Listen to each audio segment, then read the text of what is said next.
Okay, let's look at number 16. It says which expression is not equivalent. Let's first make sure we're close reading and we notice that, because that will save you some sadness if you miss this problem.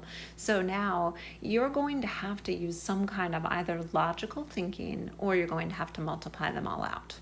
So maybe a combination of both is a good idea, because people are always looking for some kind of shortcuts. So I'm just going to say, let's just suppose we start with problem number 4, choice 4. So here we go. I get negative 4x cubed, right? Negative 4x cubed, and I'll have x squared. So things are looking good so far. Negative 4 times negative 2 would be positive 8, and x times negative 6 would be negative 6x. I chose that one to start with because it was so straightforward. There was no foiling involved. It was pretty direct.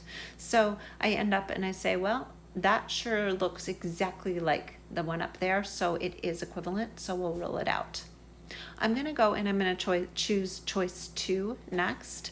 So I'll end up with a negative 4x cubed. X times negative x is minus x squared. There are no more x's to multiply here. I need a plus x squared, and I just got a minus x squared.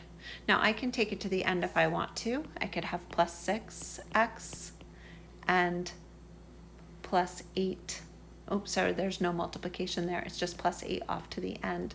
But I'm very clearly not equivalent. I have a minus and I have a plus 6 instead of the minus 6. So that's kind of what we're looking for here, is that you multiply each one out. Notice here you're going to need to FOIL. So don't forget, I'll do it down here. X squared minus 4x minus 2x plus 8 does give us x squared minus 6x plus 8. So you can see quickly that that is equivalent because you have negative 4x cubed plus. So our choice for this one is number 2. Don't skimp on the work. Do enough that you can tell for sure. It's just a matter of taking the time to do it and being cautious.